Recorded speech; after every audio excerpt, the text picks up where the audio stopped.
Hello, everybody, and welcome to another edition of Today in History. Happy President's Day. I just spent a great weekend in Vermont, and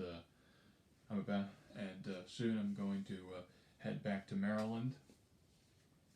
And so today's February the 21st, 2022, and here are some historical events. And what should we start with?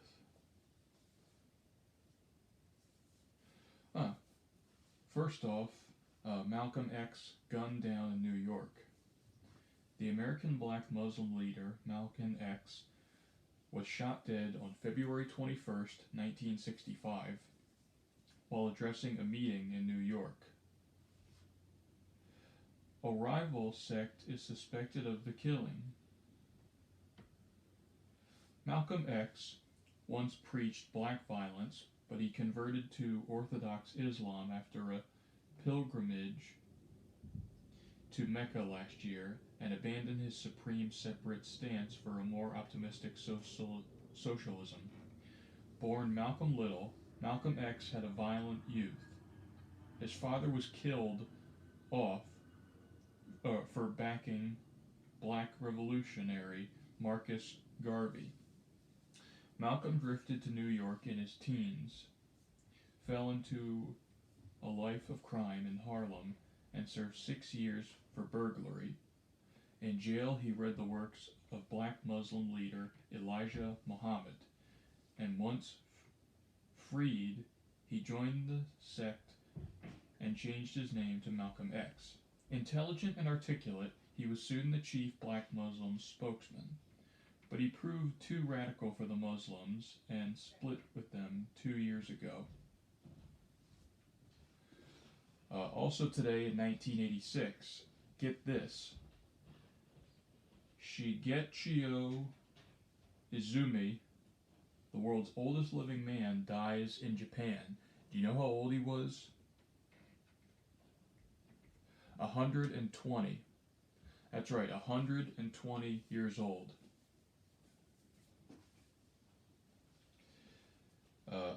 And then we also have Nixon in China, which was 1972, exactly 50 years ago.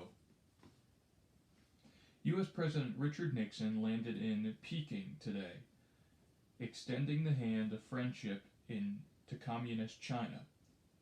Speaking at a state banquet in the Great Hall of the People, Nixon invited Prime Minister Zhou Enlai to join him in a new long march to world peace. Nixon and National Security Advisor Dr. Henry Kissinger, who arranged the visit, were met by Zhou Enlai at the airport, then visited by Chairman Mao Zedong in the Forbidden City.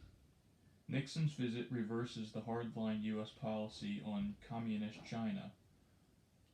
It is the first exploratory step towards full diplomatic recognition of the regime, which is backing the other side in the Vietnam War.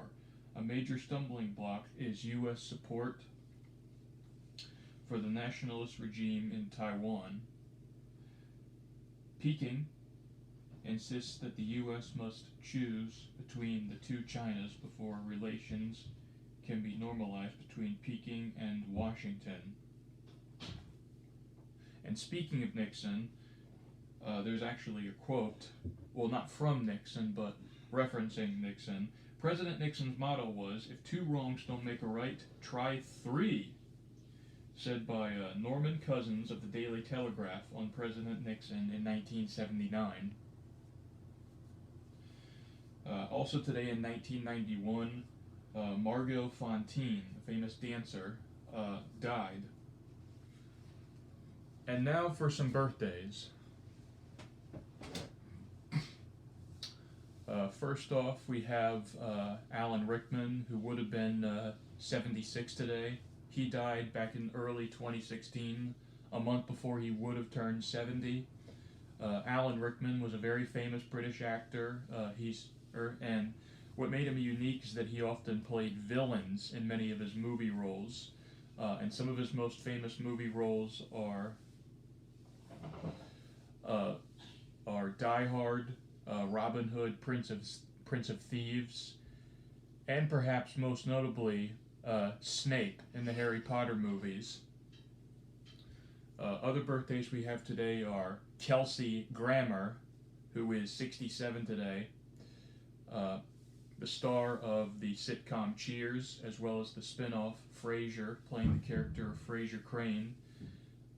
And he's also a voice actor, starring in many animated films and TV shows, such as the voice of Sideshow Bob in The Simpsons, as well as the Prospector in the Pixar animated film Toy Story 2.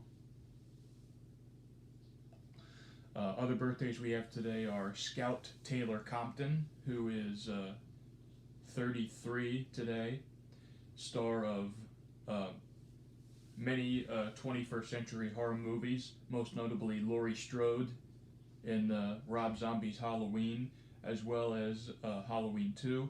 And finally, Jennifer Love Hewitt, who is 43 today, who is an American actress. And that's all for today in history. Happy President's Day, and thanks for watching. And please remember to like this video, share it with your friends, comment down below, and please subscribe. I'll see you next time.